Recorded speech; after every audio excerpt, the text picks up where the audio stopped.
Well, it's good to see everybody here again. Once again, to the media, thank you for coming today.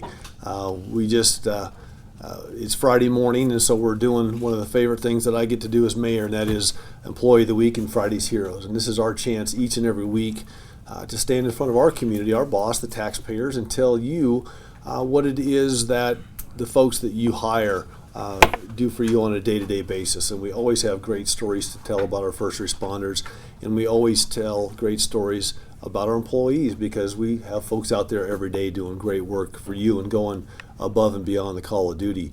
I want to thank the media as well for standing out in the snow with us this morning. As you know, tomorrow is Law Enforcement Appreciation Day. And really every day needs to be and should be Law Enforcement Appreciation Day. But in Albuquerque, we're celebrating it. We're asking people to go out and just do something simple. If you see a police officer, go up to that officer and just say thanks. They're out there working really hard for you. They're risking their lives. They're out in the cold and rain and wind and snow when we're all tucked inside of our homes, staying warm, and they're just doing great work for us. And today we're going to tell you about another officer, Officer Simmons, who once again, as an Albuquerque police officer, did something extraordinary that went above and beyond the call of duty. With me today is Deputy Chief Will Roseman, who's going to speak in just a little bit. We have Sergeant Anthony Sedler from our Southwest Substation. Sergeant, thank you for being here today. And our Friday's hero today is Officer Albert Simmons. And I'm going to tell you his story here. Certainly went above and beyond the call of duty to serve and protect a family that was in a very difficult situation. Here's the situation. Officer Simmons, I'm saying Simmons. That's correct. Yeah, I want to make sure it wasn't Simons. Officer Simmons was dispatched to the residence of a single mom of 5 kids. She had had her car stolen, and in that car was her debit card.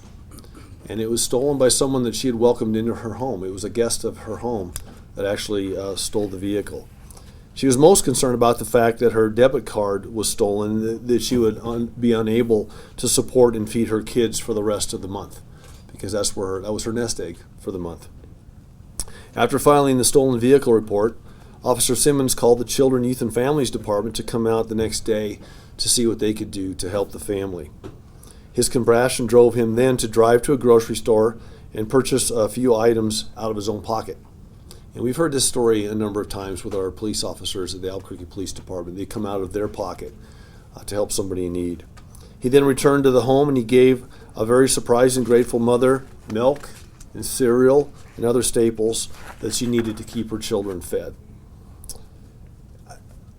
So, as we look at the situation, Officer Simmons had a job to do. He had his police report to fill out.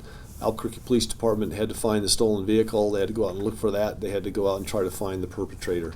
But in the meantime, Officer Simmons decided that it was his duty to make sure that a single mom of 5 had something on the table for her kids, and he did that.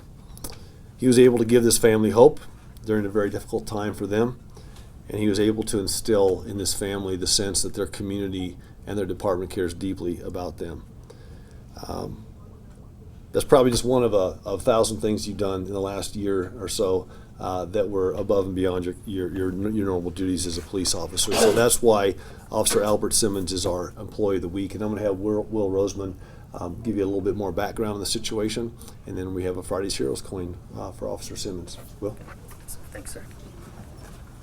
Good morning. And so I'm going to speak directly to Earl about this. And so this is one of the moments that makes us very proud of you and of our department.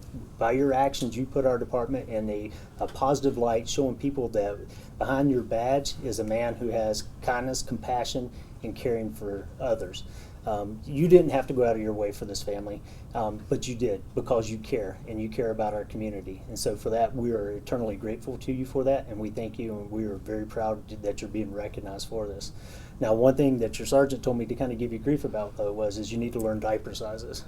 So I guess on your lapel videos, you're walking up, you're telling them, I'm not sure the sizes are correct, so, but on a lighter note. So thank you very much, though, and, you know, actions like this happen every day, and I'm very glad to see that your actions were captured and that you're being recognized for your kindness and your compassion. And thank you on behalf of all of us. Thank you, sir. Thank you. Thank you. Thank you. as I said this morning at our appreciation event on Civic Plaza, oftentimes, we think of our officers as superheroes, but all the time they're human beings. They're moms and dads and sons and daughters and grandparents in some cases. They have families, and behind that badge is a heart. And those hearts are big, and they care about our community. So, Officer, I just want to give you this coin. This is what we give each week to our Friday's Heroes. It's a Mayor's Public Service coin, and it's just a small token of our gratitude for what you do every day. And we just wanted you to know that we care about you and that we're thankful for you and your service, and you did a great thing, and you put our community and the department in a great light. So congratulations. We're thankful for you. Thank you. Thank you.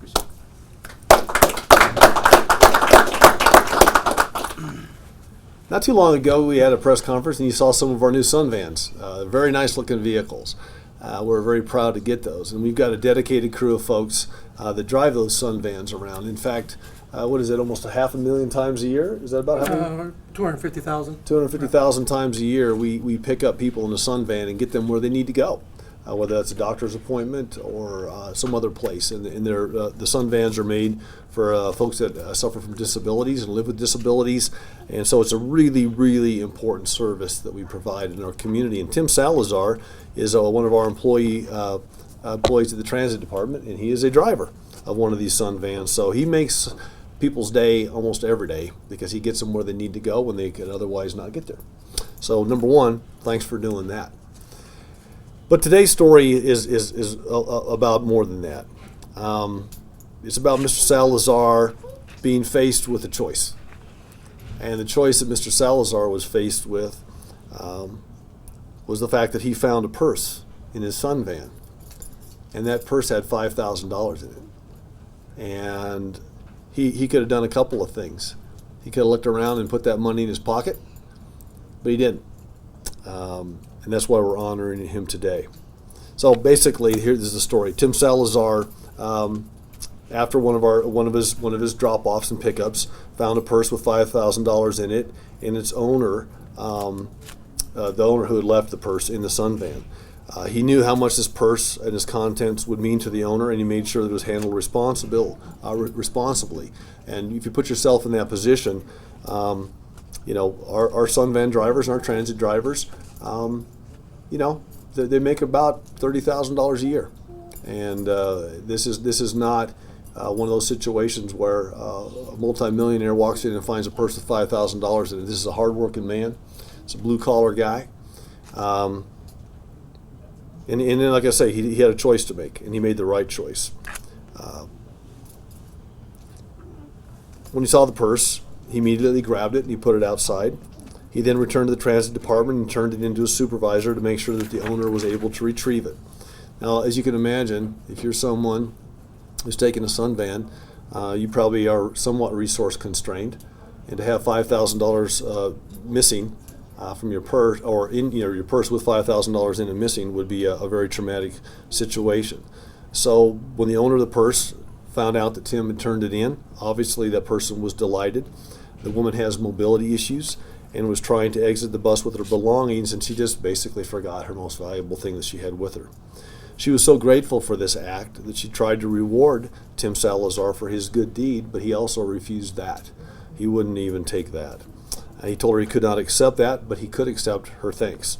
So Sun Van, which is Albuquerque's Rides paratransit service, as I said earlier, provides these transportation services to people in the metro area whose impairment makes it impossible to ride our fixed route buses that Bruce Rosieri and his team provide. So Tim, you're just a great example of a guy that does a great job every day, but your honesty and your integrity and your good conscience, I think really lifts up the community. People in our community need to know that your city employees are out there every day doing good things, and even in a situation like this where I'm sure there were some temptations, by doing the right thing, you send the right message to our community, and you're a great example to others.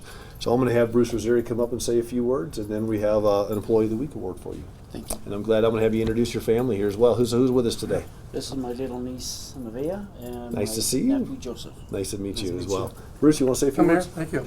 Tim, just want to thank you. Thank you, Bruce. Again, another example of the integrity of city employees and the transit department employees, type of job they do every day. And we all strive to emulate what Tim has done and hope when we're in a similar situation, we will react the same way he has done to bring positive comments on the community, on the city, and on himself and the department. So thank you again. Thank you. Thanks. So what we have for you is we have an Employee of the Week mug, Thank you. so you can stay sufficiently caffeinated. And we have an Employee of the Week certificate for you, as well as a letter for your personnel file. Okay. So anyway, listen, I see the Sun vans around town. I always try to say thanks when I see you. You driving one of the new vans yet? Off and on. Maybe we got to get this guy in one of our new vans. You know, I know people are so grateful. I talk to people all the time who tell me, boy, if it wasn't for Sun Van, I just couldn't get where I need to go.